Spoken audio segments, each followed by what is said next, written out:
17 वर्ष की सलोनी 2 वर्ष की बेटी का हाथ थामे और 8 महीने का पेट के साथ अपने पिता के मरने पर उसके लिए रोने मायके आई है। दिल कहता है बाप था तेरा, जरा तो संवेदना दिखा इन आँखों से दो, तो इस रिश्ते के लिए गिरा दे, पर दिमाग तो कुछ और ही कहता है। कैसा पिता, किसका पिता, जो माँ से 30 वर्ष बड़ा था, हमेशा दारू पीकर घर में हंगामा करता था, माँ को मारता पीटता, क्योंकि एक उम्रदराज इंसान की पत्नी यदि थोड़ी सी भी अच्छी दिखती है तो उसे हमेशा संशय बना रहता है कि कहीं वो उसे धोखा तो नहीं दे रही। पास में ही सलोनी की माँ तारा बैठी रो रही है। कोई नहीं कह सकता कि वह मरने वाले की पत्नी है। तारा सलोनी की बड़ी बहन जैसी लगती है। सलोनी के दिमाग में भी इस समय हजार सवाल चल रहे हैं कि ऐसी भी माँ बाप की क्या मजबूरी होती है जो अपनी ही बेटी को आंख बंद किसी के साथ भी, कितनी ही उम्र हो, कैसा भी हो, बस ब्याह करके अपना फ़र्ज तो निभा लेते हैं, पर उस मासूम को ज़िंदगी भर का दुख दे देता है।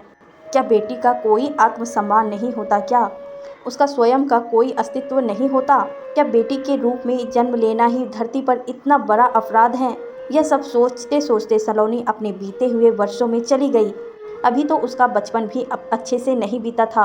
किशोरा अवस्था में ही कदम रखा था। न जाने कितने सवाल उसके मन में थे जिनके जवाब में अभी भी उसे मिलने थे। सलोनी पढ़ लिख कर अपने पैरों पर खड़ी होना चाहती थी। उसने अपनी माँ को तिल तिल मरते हुए देखा था, नर्क जैसी ज़िंदगी जीते हुए देखा था। रात को जब भी उसका शराबी बाप पीकर लौटता तो नशे में धुत होकर उसकी माँ को और उसको बहुत मारता।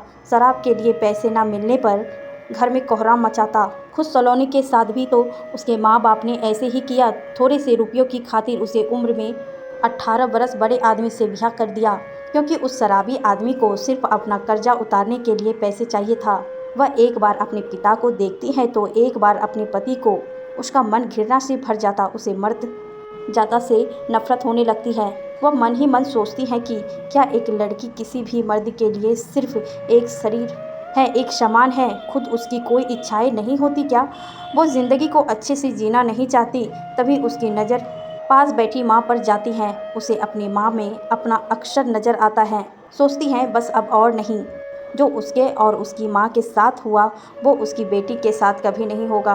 कोई सलोनी अब अपनी मर्जी के खिलाफ विवाह के नाम पर अनचाहे बंधन में नहीं बंधेगी। मन में ऐसा हर निश्चय करते हुए अपनी बेटी का हाथ मजबूती से पकड़ते हुए सलोनी अपने और अपनी बेटी के आत्मसम्मान के लिए अपने बाप के सब पर 2 फूल चढ़ा आगे बढ़ जाती है।